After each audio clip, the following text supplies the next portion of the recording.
Tá bom? Obrigado. Boa noite a todos. Que a paz do nosso Mestre possa permear nossos corações no dia de hoje. E o tema que nos cabe falar é sobre o livro Céu e Inferno, os ensinos fundamentais. Para falar sobre qualquer livro da codificação, né, a gente precisa incorporar ou fazer um preâmbulo a respeito e depois, obviamente, posicionar o livro no tempo com relação à codificação como um todo. Então, o livro Céu e Inferno, deixa eu só tirar aqui que com essas luzes está calor.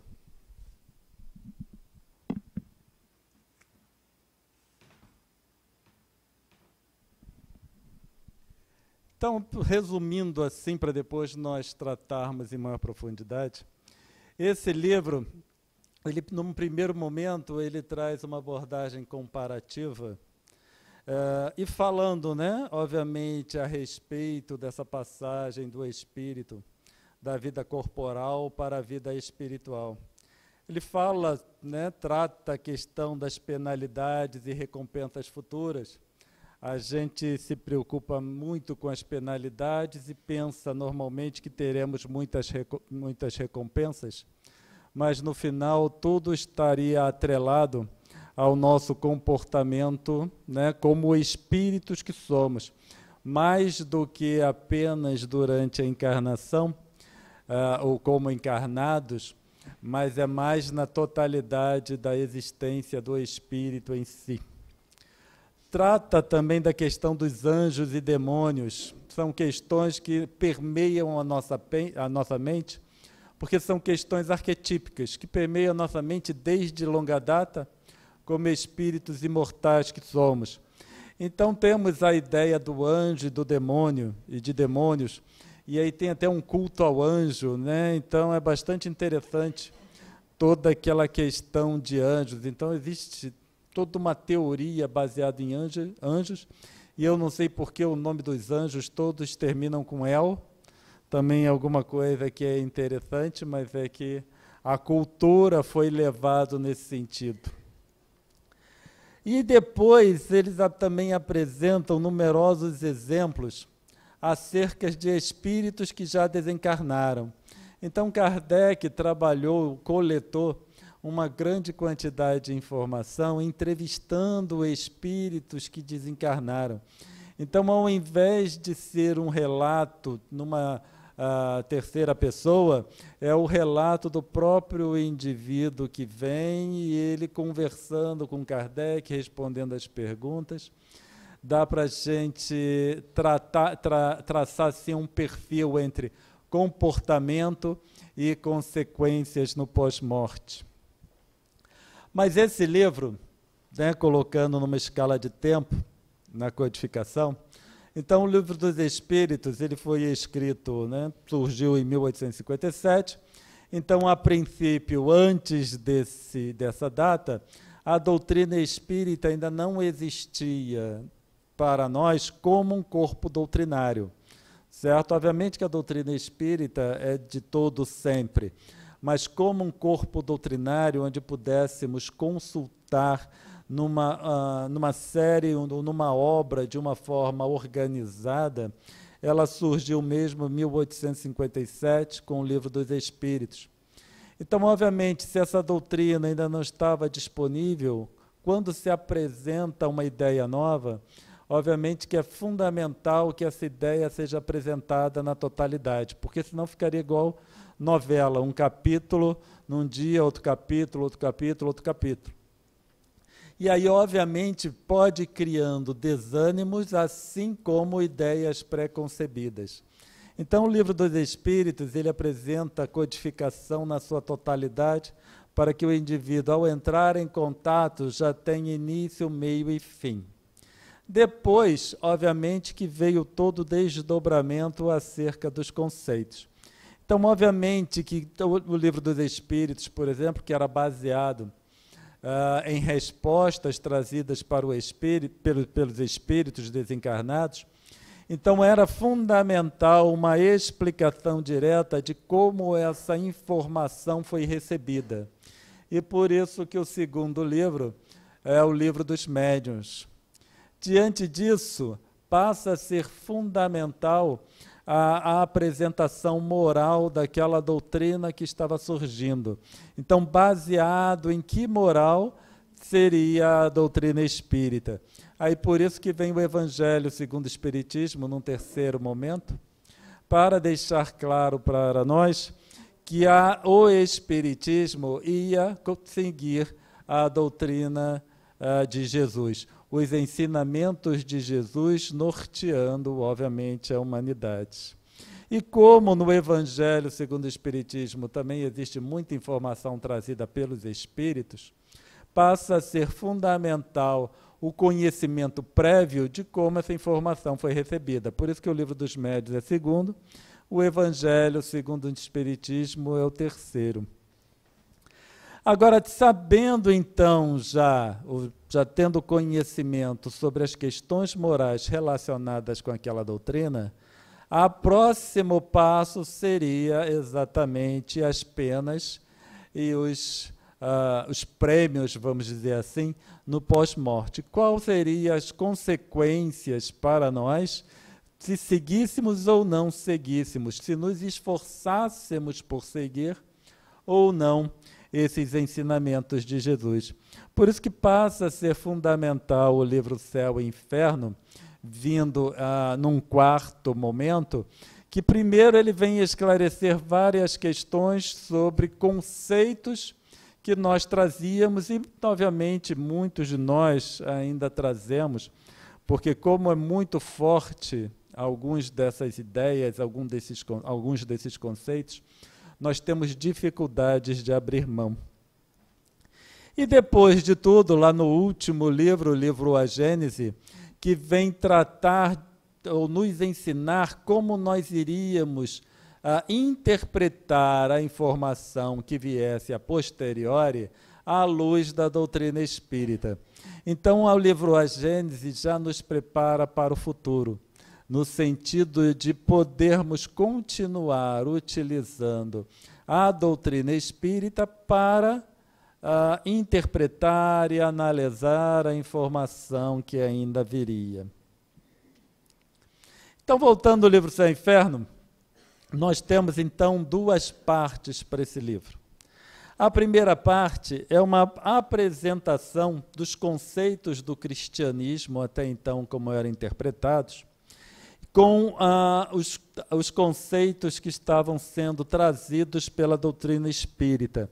Então, é uma comparação entre os conceitos pré-existentes, que, obviamente, desses conceitos ainda persistem, e com os conceitos trazidos por essa doutrina que estava surgindo. Então, nesse primeiro momento, nessa primeira parte do livro Céu e Inferno, Kardec faz uma comparação entre essas duas doutrinas, a anterior e uma nova abordagem. Isso passa a ser fundamental para nós, essa primeira parte, e eu confesso para vocês que essa primeira parte me causa uma certa angústia todas as vezes que eu leio, porque eu verifico que são conceitos que nós deveríamos saber. Não deveria ser necessário, por exemplo, Kardec vir trabalhando a questão de anjos, Kardec trabalhando a questão de demônios, como nós conhecíamos, ou muitos ainda interpretam, a questão de inferno, purgatório, céu. Então, a princípio, nós deveríamos já estar cientes dessa informação. Mas o que a gente percebe é que o livro Céu e Inferno é um livro pouco trabalhado. Tanto o Céu e Inferno quanto o livro A Gênese são livros que são pouco trabalhados pelo movimento espírita em si. Então, nessa apresentação dessas duas doutrinas, Kardec vem mostrar para a gente que o Espiritismo ele pega os ensinamentos de Jesus lá na origem, porque Jesus trouxe os ensinamentos e depois houve várias interpretações acerca dos ensinamentos de Jesus. Então, muita enxertia foi acrescentada, muitas interpretações equivocadas ao longo dos séculos. Né? Leon Denis trabalha isso também muito bem no livro Cristianismo e Espiritismo. Então, logo nos 2 primeiros capítulos desse livro, Leon Denis já vem trabalhando, por exemplo, a origem dos evangelhos, certo? E então a gente verifica que essa informação ela foi trabalhada pelo homem de uma forma a poder adequar às necessidades e principalmente aos interesses. E aí, então foi surgindo essa vertente religiosa. Quando a gente vai para a doutrina espírita, mais especificamente no livro O Evangelho segundo o Espiritismo, a gente percebe que a doutrina já trabalha os ensinamentos de Jesus na origem. Então, ele fez uma separação ou uma seleção dos ensinamentos de Jesus e das parábolas de Jesus que traziam a informação de cunho moral para ser trabalhada no Evangelho segundo o Espiritismo. Então, se nós pensarmos qual é a versão dos Evangelhos para o espírita, seria o Evangelho segundo o Espiritismo. Na segunda parte, aí nós já tivemos, Kardec já traz para a gente o relato de vários espíritos, nas mais variadas situações, desde os espíritos que se encontram felizes no pós-morte, até os espíritos em alto grau de sofrimento. Então, ele traz desde um ponto até outro. Para o estudioso espírita, a gente vai olhar aqueles relatos para tentar identificar aonde nós nos encontramos, certo? E não para ver onde o outro se encontra, porque, em geral, a gente estuda aquilo ali para ver onde o marido se encontra, onde a esposa se encontra, certo? Onde o filho, onde a sogra se encontra. Sogra, então, é um prato cheio para a gente ver aonde ela se encontra, né? E a gente sempre utiliza a informação espírita para o outro. Nós primeiro devemos trazer para nós. Então, no livro Céu e Inferno, essa segunda parte, ela passa a ser interessante e importante, porque ali eu posso selecionar que tipo de vida eu vou desejar no pós-morte. Eu posso selecionar que tipo de vida eu desejo. Agora, a partir do momento que eu seleciono o tipo de vida no pós-morte que eu desejo, eu preciso agir hoje de acordo com o que eu quero para o futuro, certo? Então, se eu quero comprar alguma coisa, eu preciso hoje, no ano que vem, eu preciso hoje juntar dinheiro. Não é assim que funciona? Eu quero ter uma boa aposentadoria, então, durante o período que eu trabalho, eu vou, obviamente, selecionar os planos de previdência que eu acredito que seja melhor. Se eu desejo um pós-morte tranquilo, eu preciso começar a investir hoje, que é para que eu alcance um estágio de tranquilidade. E seguindo exemplos, como nós encontramos na segunda parte do livro Céu e Inferno, fica extremamente fácil para nós, porque eles relatam o que eles fizeram antes, enquanto estavam encarnados, e eles relatam o estado que eles se encontram no pós-morte. E aí nós temos uma relação direta entre o que eu faço e como eu vou me encontrar. Então, passa a ser fundamental para nós essa escolha, certo? Selecionar hoje a forma que eu desejo para o futuro. Mas, novamente, céu e inferno. Céu e inferno a gente acaba precisando interpretar essas regiões, porque desde todo sempre nós ouvimos falar de céu e desde todo sempre nós ouvimos falar de inferno. E tem algumas escalas intermediárias, né, como purgatório, algumas regiões já caíram em desuso, mas nós temos o céu e inferno, e normalmente se considera o purgatório como alguma coisa intermediária.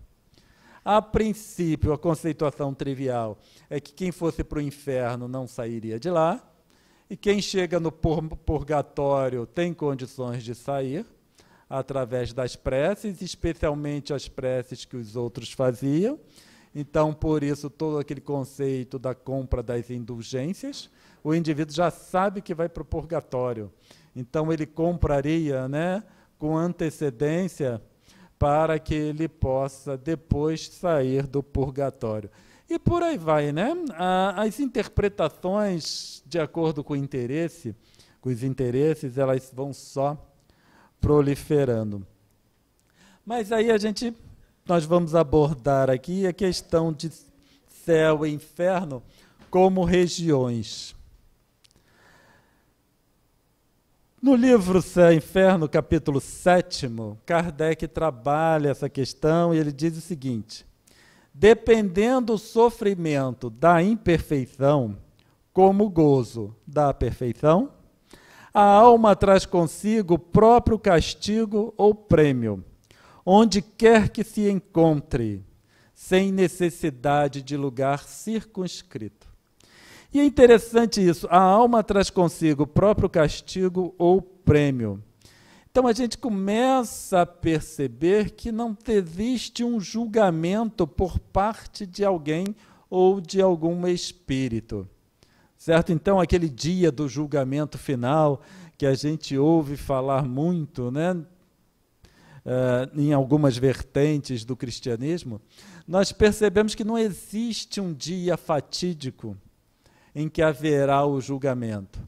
Esse julgamento vai ocorrendo a todo momento, e quem faz somos nós mesmos com relação a nós mesmos. Então, nós nos julgamos, nós nos avaliamos. E, obviamente, que, de acordo com as nossas ações, essas situações que, por enquanto, nós vamos trabalhar como castigo, o prêmio, vão surgindo. Quando a gente fala isso aqui, é muito comum nós ouvirmos a seguinte resposta ou pergunta: como eu posso trazer comigo algum tipo de castigo decorrente do meu comportamento se eu não sei que estou fazendo errado? Então, isso é muito comum. A interpretação do movimento espírita sobre alguns conceitos espíritas é no sentido de passar a mão na nossa cabeça. Então, é uma interpretação muito comum nós ouvirmos de que nós estamos na infância espiritual e que ainda temos muito caminho a percorrer. Quando a gente diz que alguém está na infância, certo? Uma criança ainda juvenil, ainda é infantil, nós estamos querendo dizer que ele não tem uma capacidade de discernimento muito grande. Então, se nós tivermos uma criança de 5 anos aqui, a interpretação, a capacidade de discernimento daquela criança é pequena. Então, por isso é passível de essa criança cometer equívocos sem consequências, certo? Por quê? Porque nós sabemos que ele é infantil, ainda está na infância. E aí nós trazemos essa questão, nós estamos na infância. Como eu estou na infância, me permitido cometer vários equívocos. Mas não é bem assim que funciona. Nós não estamos tão na infância assim, certo? Nós não somos tão infantis enquanto espíritos, porque da mesma forma que a criança, que ela só entra numa situação de castigo a partir do momento que ela tem a capacidade de entendimento, ninguém castiga uma criança, por exemplo, se ela não tem a capacidade de entendimento. A mesma coisa acontece conosco, espíritos. Só que ninguém nos castiga. Nós, naturalmente, em decorrência da nossa postura mental, adentramos no mundo de expiações e provas. Então, a partir do momento que nós adentramos no mundo de expiações e provas, é que já não somos mais tão infantis assim.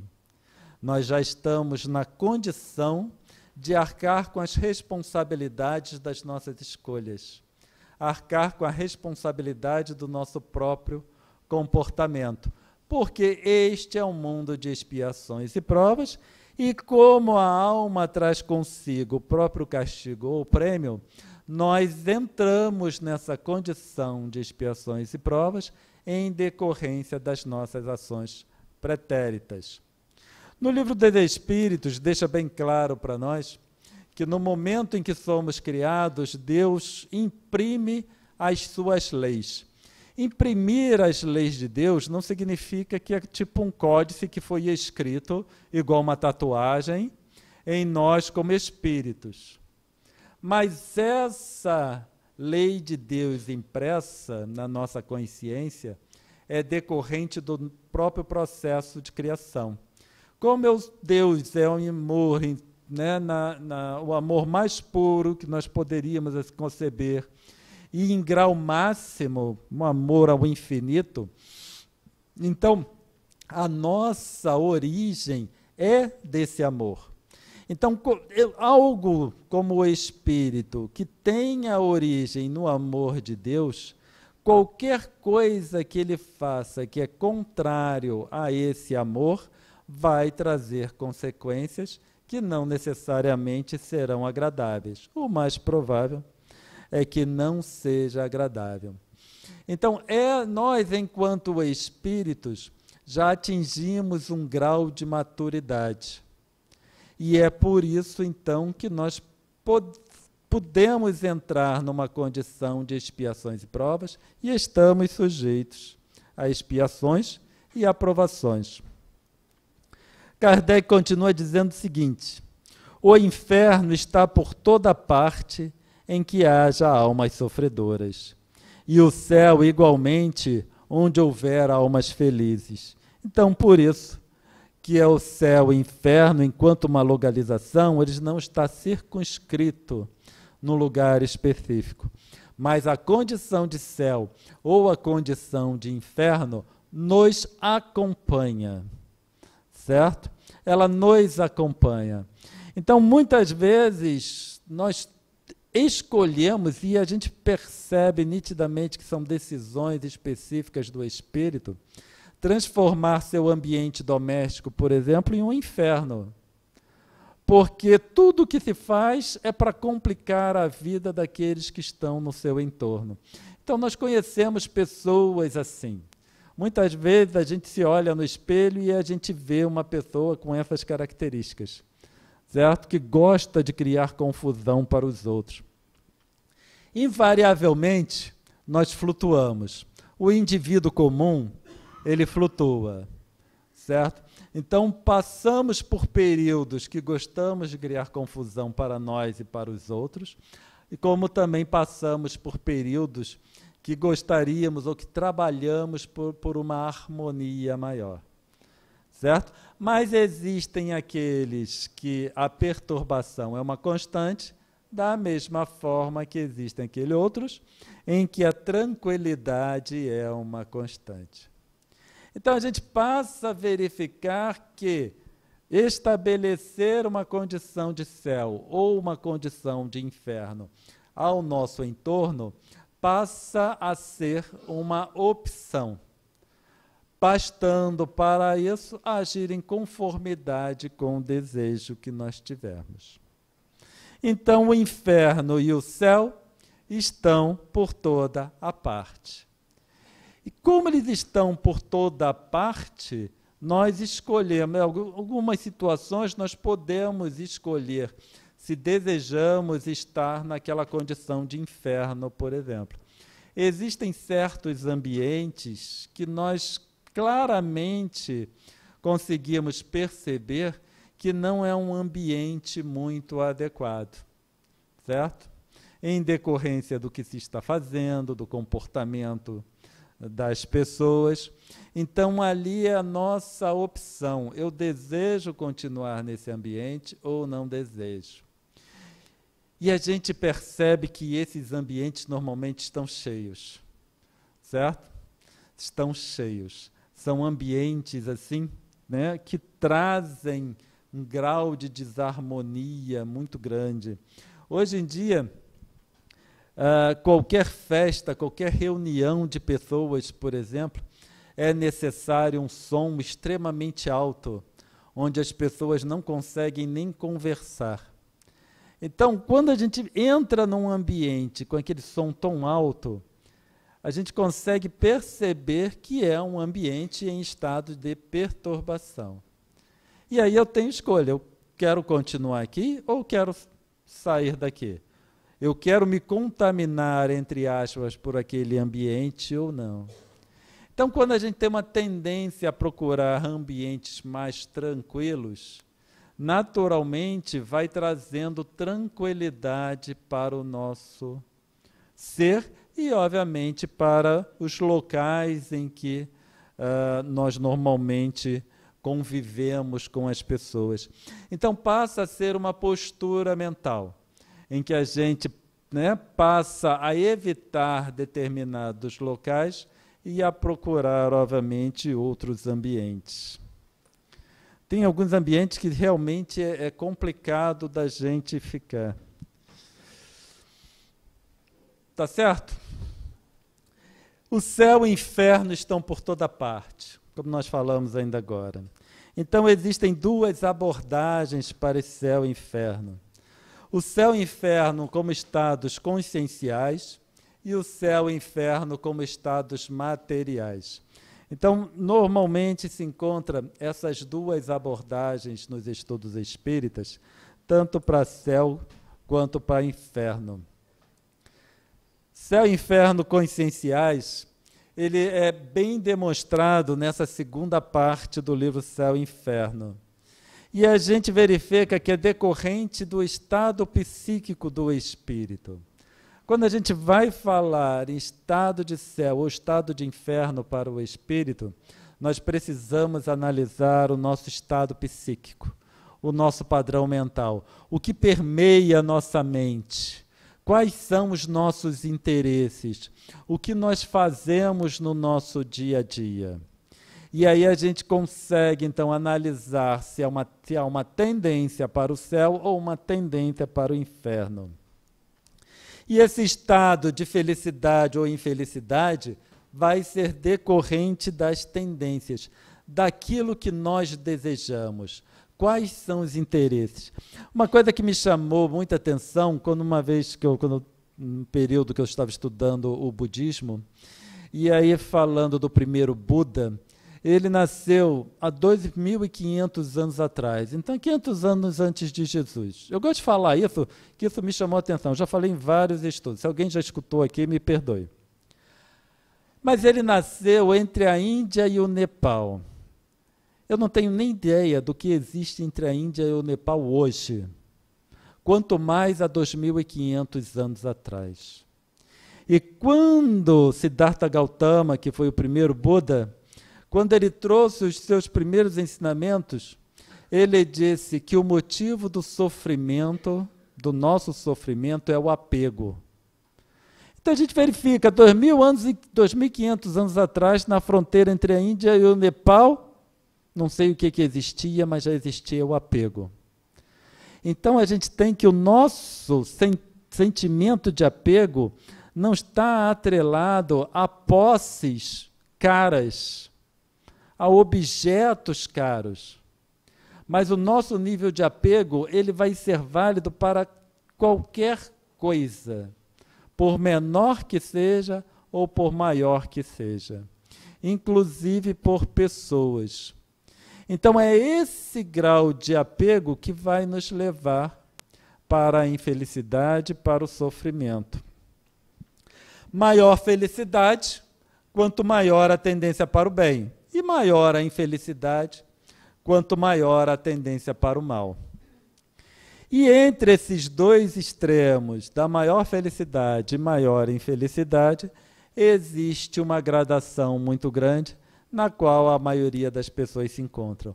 Algumas estão mais próximas do estado de felicidade e há outras mais próximas do estado de infelicidade. Dependente de onde nós estivermos, é sempre bom um autoconhecimento para tentarmos entender o que nos mantém em determinada situação, especialmente ligados ainda em um mundo de expiações e provas. O céu e inferno material, o que é interessante, que também é decorrente do estado psíquico do espírito. Então, tanto o céu e inferno consciencial depende do estado psíquico do espírito, assim como o céu e inferno, numa questão material, também depende do estado psíquico do espírito. Kardec diz o seguinte, no item 8, o espiritismo não nega, pois antes confirma a penalidade futura. O que ele destrói é o inferno localizado com suas fornalhas e penas irremissíveis. Não nega, outro sim, o purgatório, pois prova que nele nos achamos. Então, um mundo de expiações e provas na conceituação espírita é o purgatório, é o estado de purgatório nessas vertentes do cristianismo.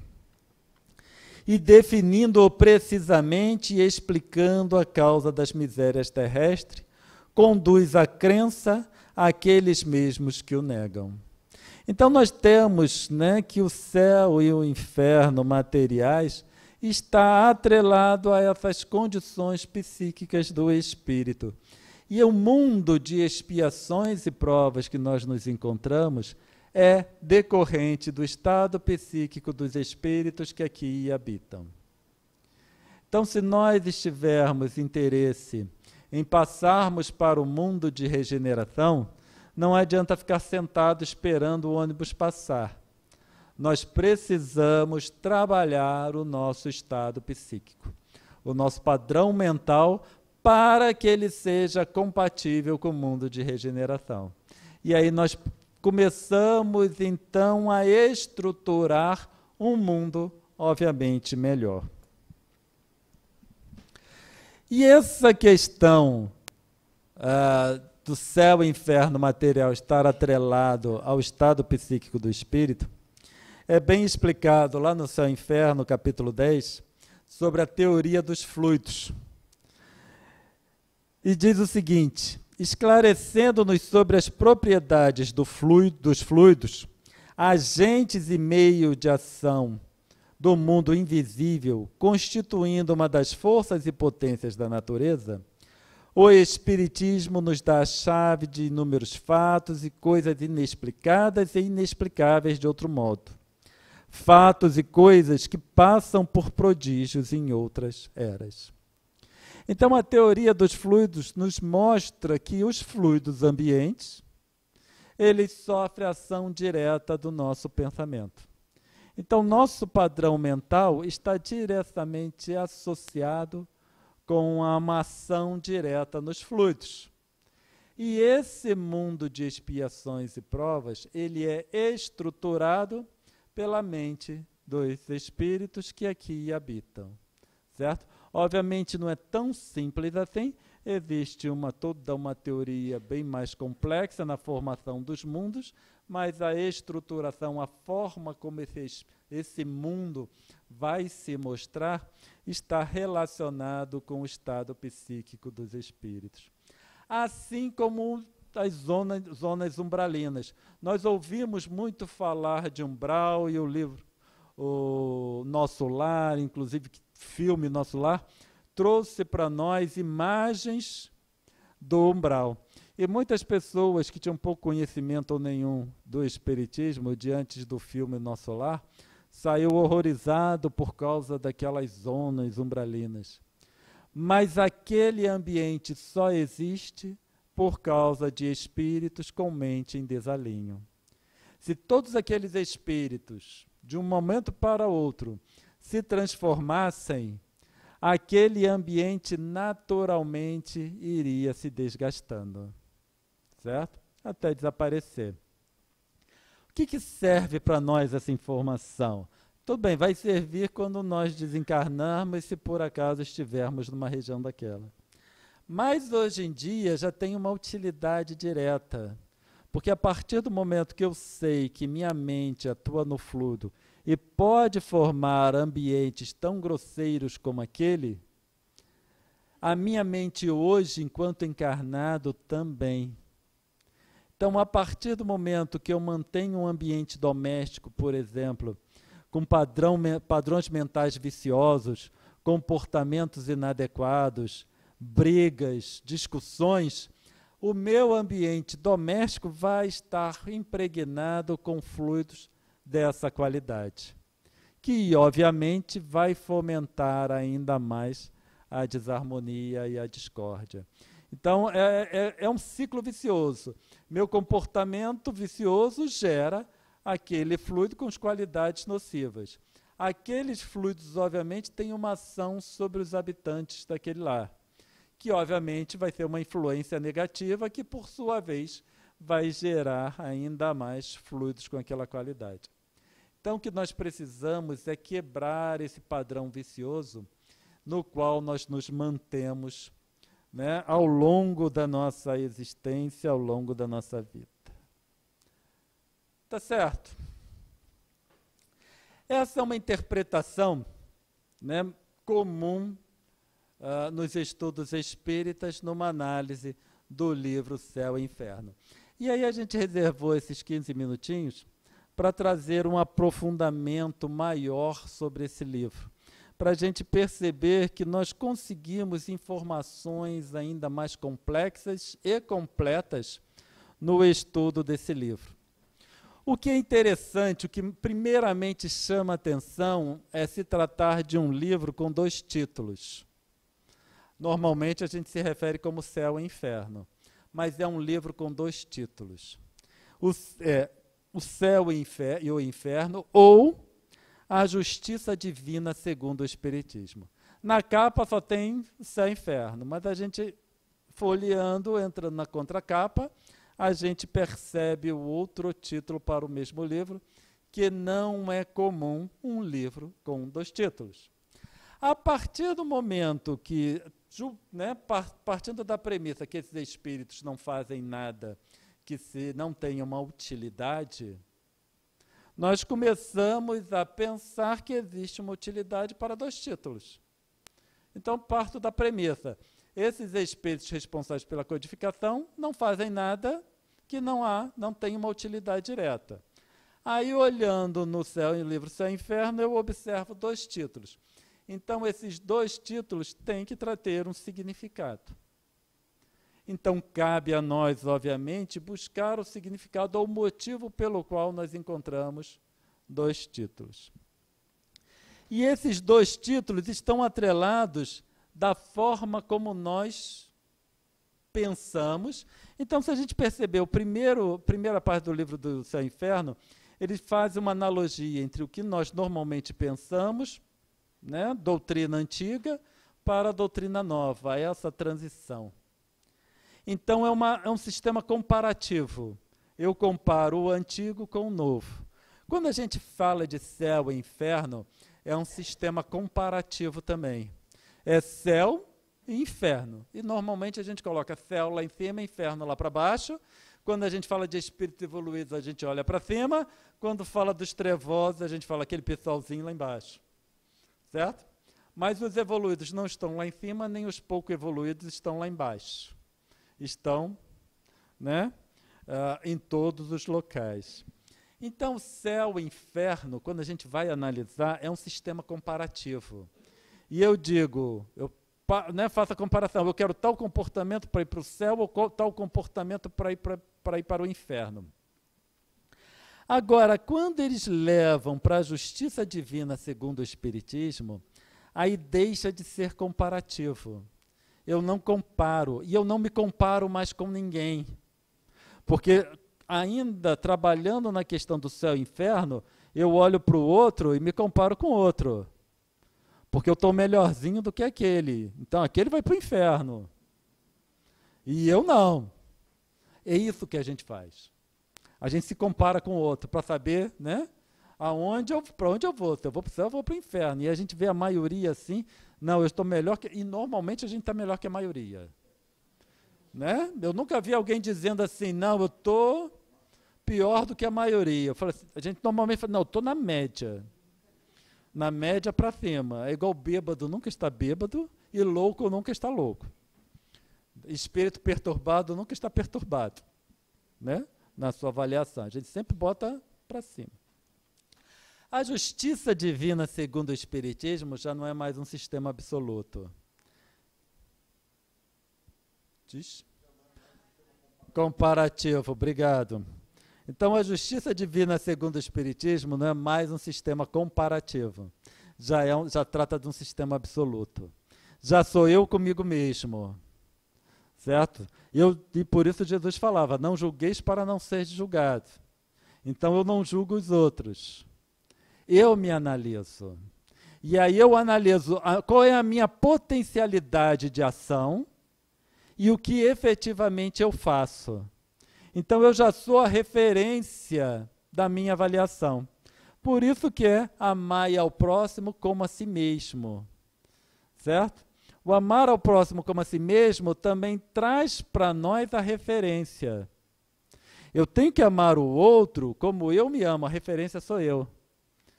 Certo? Não é amar o outro como Jesus amava. É amar como eu me amo.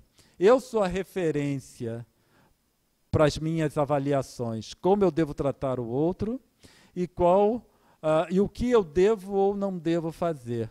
E aí eu devo agir em conformidade com o meu potencial, o que eu posso fazer.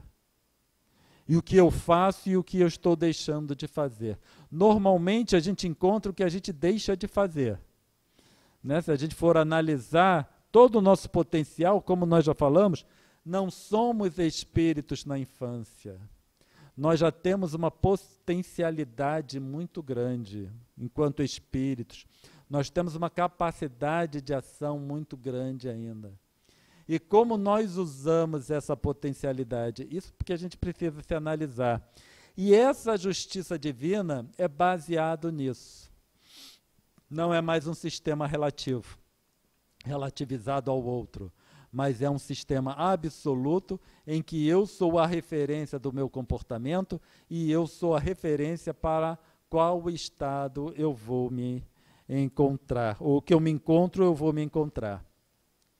No Livro dos Espíritos, na questão 1009, Paulo disse o seguinte: quem é com efeito culpado é aquele que, por um desvio, um falso movimento da alma, se afasta do objetivo da criação. Então, nós que estamos no mundo de expiações e provas, nós fizemos esse falso movimento que nos afastou do objetivo da criação. É isso que caracteriza espíritos de expiações e provas.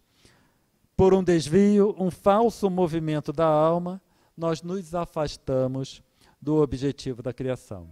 Agora, não importa qual foi o meu falso movimento ou o falso movimento que vocês cometeram. O que importa é que todos nós, ou todos esses movimentos, foram suficientes para nos conduzir ao mundo de expiações e provas. Então, eu não sou melhor do que ninguém, nem meu falso movimento foi mais suave ou mais pesado do que de ninguém. Porque, afinal de contas, nos trouxeram para o mesmo lugar. Se são diferentes, são equivalentes. Então, as minhas faltas, ou esse falso movimento, foi equivalente ao que vocês também cometeram, porque estamos no mundo de expiações e provas, no mesmo mundo, para ser exato. Que é o castigo? É a consequência natural derivada desse falso movimento. Então a gente percebe que não é um castigo propriamente dito imposto por alguém, mas simplesmente as consequências das nossas ações. Então todas as nossas ações trazem consequências. Esse falso movimento da alma trouxe uma consequência que foi nós adentrarmos no mundo de expiações e provas. Então nós vivemos em um mundo ou um sistema de contraposições devido a falhas no entendimento de conceitos absolutos. Nós temos uma dificuldade muito grande de trabalhar com o absoluto, conceitos absolutos. Por isso, nós relativizamos, nós comparamos tudo, porque nós funcionamos dessa forma, comparando, especialmente nos comparando com outros.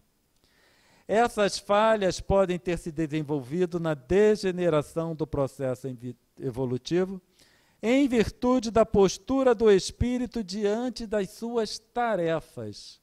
Então, que a gente percebe que nós, enquanto espíritos, enquanto filhos de Deus, temos tarefas correlacionadas com a finalidade da criação.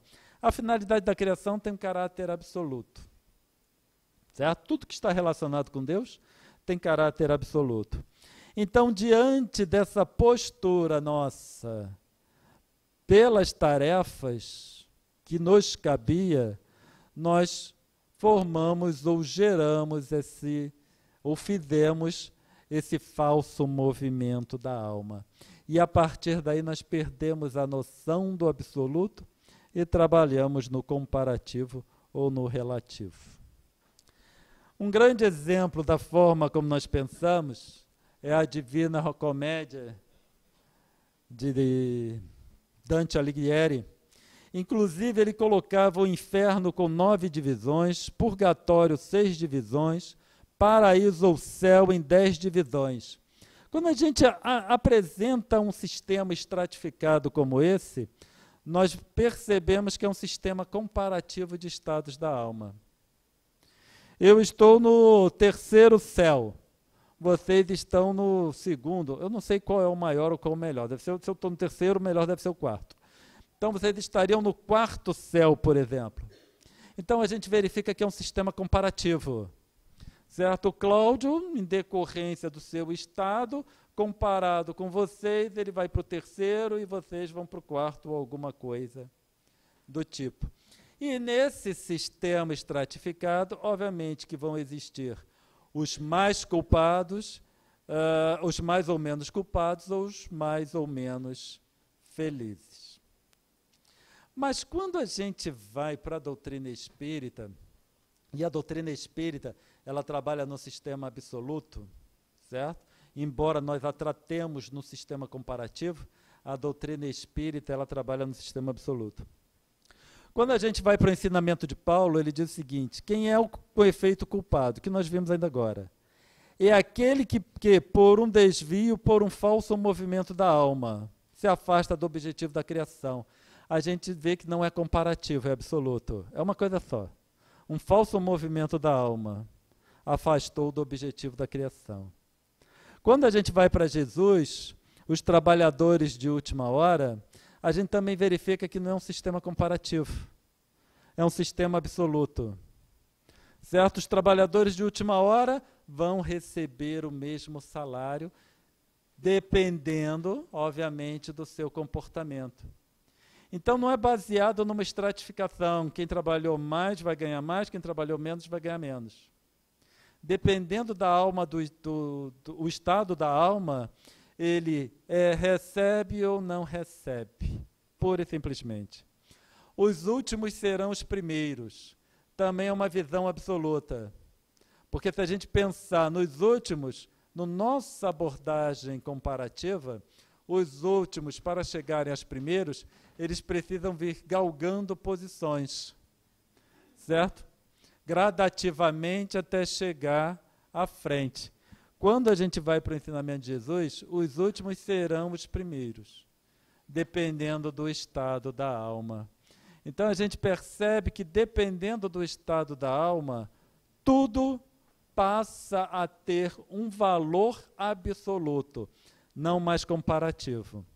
E a gente costuma, né, sempre colocar que os últimos que chegaram, eles não podem sentar na janela, né? Chegou agora e já quer sentar na janela, como vocês que a gente fala. Né? Ele precisa ir fazendo por merecer gradativamente. Isso é no sistema relativo. No sistema absoluto, a coisa não funciona dessa forma. O outro né, o festim das bodas, essa parábola de Jesus, ela também vai mostrar a mesma situação, onde aqueles que a princípio a gente achava que não tinha a menor condição de atender às bodas, são os que, na verdade, estarão presentes nas bodas. Enquanto aqueles que a gente achava que tinha tudo para estar nas bodas, assim o recusaram. Esse sistema, conforme apresentado por Jesus e pela doutrina espírita, não é de gradação, não é estratificado. Dependendo do estado da alma, a consequência será essa ou a consequência será aquela. O que eu fizer, eu estarei nesta ou naquela condição. O que nos facilita muito a vida, porque no final eu não preciso me preocupar com os outros. Eu não preciso julgar os outros. Eu só preciso me preocupar com os outros no sentido, obviamente, de irmos evoluindo em conjunto. Mas eu não preciso me preocupar se eu sou o último ou se eu sou o primeiro, ou se eu estou no meio. Eu só preciso me preocupar pela minha adequação mental. Não importa qual é o meu estado hoje. Isso é que é o bonito. Não importa qual é o meu estado hoje. Eu sei que eu posso, dependendo da minha adequação mental, pular ou estar num estado muito mais tranquilo. Tá certo?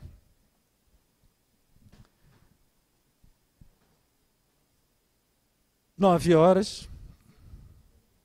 Então não dá mais tempo, mas a gente acredita que nós tratamos tudo aquilo que a gente precisava tratar. Que a paz do nosso Mestre Jesus possa continuar conosco. Muita paz a todos.